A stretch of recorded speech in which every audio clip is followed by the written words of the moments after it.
Hello दोस्तों, welcome to Tryst with Law. We all made a tryst with law sometime in our lives and that's why we're here. दोस्तों आज हम culpable homicide discuss करते हैं, one of the most important sections in IPC. इसकी ingredient पहला whoever causes death. कैसे? By doing an act. और क्या उसमें इंटेंशन है ऑफ कॉजिंग डेथ या intention to cause such bodily injury as is likely to cause death. अभी knowledge का भी देखते हैं।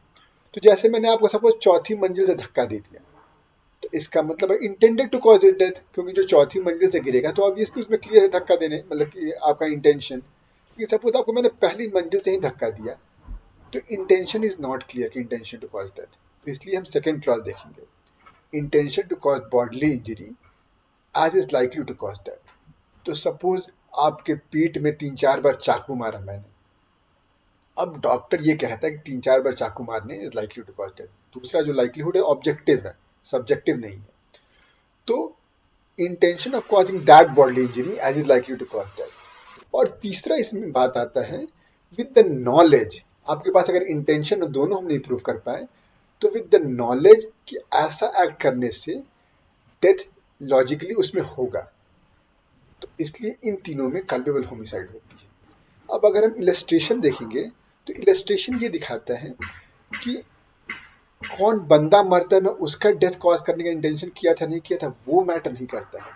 मैंने जो एक्ट किया है उसमें इंटेंशन क्या और उसमें नॉलेज क्या है वो मैटर करता है।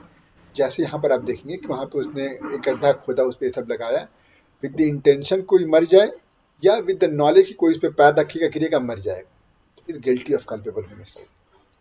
दूसरा, अब सेकेंड जो इसका इलस्ट्रेशन है, it relates to transfer of malice.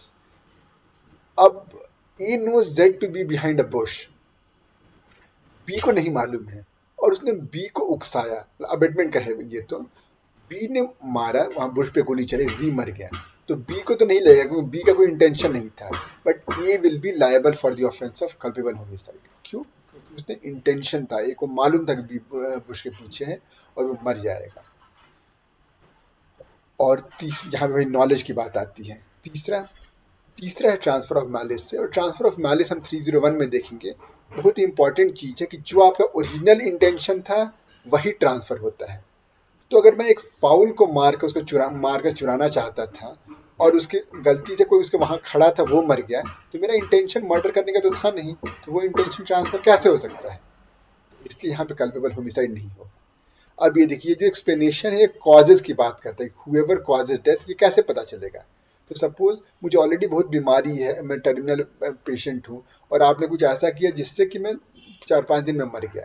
अगर आप नहीं करते तो हो सकता है मैं 1 महीने में मरता, बट अगर आपको उस एक्ट करने से मैं एक्सेलरेट हो गई मेरी डेथ, तो यू विल बी सब deemed to have caused my death. उसी तरह अगर किसी बॉडीली इंजरी से डेथ कॉज हो रही है, तो जो जिस बंदे ने वो बॉडीली इंजरी कॉज की है, he shall be deemed to have caused death.